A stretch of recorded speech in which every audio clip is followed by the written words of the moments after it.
I always start by reminding people that it's very early days in programmatic. I've been at this for about 5 years, and I sort of feel like we're just getting started. That said, 5 years in, I'm starting to see some real smarts develop in the industry, and I'm starting to see some customers in particular who are demonstrating a lot of sophistication.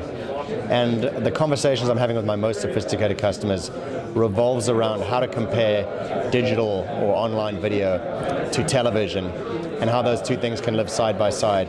And I get this great question from customers all the time, which is, can you help us move more of our TV budgets online, which is, that's music to my ears. So that's the first thing, is just the levels of sophistication 5 years in is really turned a corner, I think. Second is that we've seen, and I've seen in my time at Google, but I'm seeing even at Brightroll and in the industry, programmatic is inherently global. And that's one of the reasons that it is real and that it is going to be very, very big. And it has to do with computing and technology and cloud computing and all that good stuff. But it also has to do with people understanding the opportunity. I was in Shanghai and Tokyo last year, and I got to listen to long and complicated debates in Mandarin in one case and in Japanese in the other case about programmatic, and it was fantastic, obviously through a translator. And that just really reminded me of how inherently global programmatic is. In the video space, I think the big change that's coming in the next couple of years is in mobile video. If you've been on a bus lately, or if you've hung out with any kids lately, everybody's consuming video on their tablets and phones. That's what TV is to kids these days. And measurement hasn't quite caught up. In other words, there's a lot more supply in the mobile space than currently is being transacted. That gets fixed, I think, in 2015, and we're going to see a big uptick in mobile video spend driven by improvements in measurement. So those are my sort of big three highlights as I think about the industry and as I join Brightroll 3 months in right now.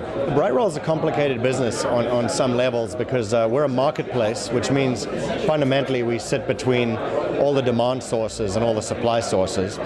And effectively our job is to bring as much demand and supply together and then add as much data to that mix through our partnerships for measurement and viewability and verification and targeting.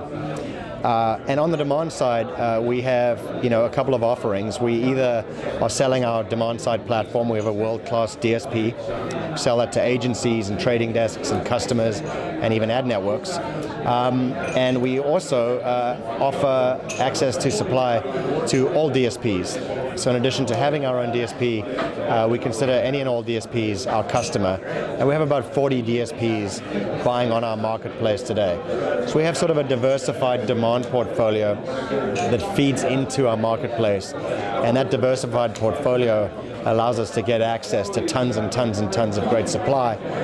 And that's how the system essentially works. More supply begets more demand begets more supply. That's sort of the core of the Brightroll product strategy. I actually mentioned in my keynote earlier that Eric Schmidt, when I was at Google, always used to say, the internet is not a zero-sum game. There's going to be more than one winner, essentially, is what he was getting at, right? And I would say programmatic, likewise, is not a zero-sum game. I think there's room for plenty of players. I think Google's strategy and DoubleClick's strategy of being sort of a one-stop shop is a very, very smart strategy. It's going to work for a lot of advertisers. I'm seeing an opportunity, though, in the video space where lots of big brands who are TV-centric spenders want a purpose-built platform. And I think our goal here collectively is to grow the pie. We're actually a big customer of Google's. They're a big customer of ours. And all of us essentially are doing the same thing. We're bringing technology, algorithms, and data to media. And we all believe collectively that media will be traded by machines in the future. And again, we're just getting started on that journey.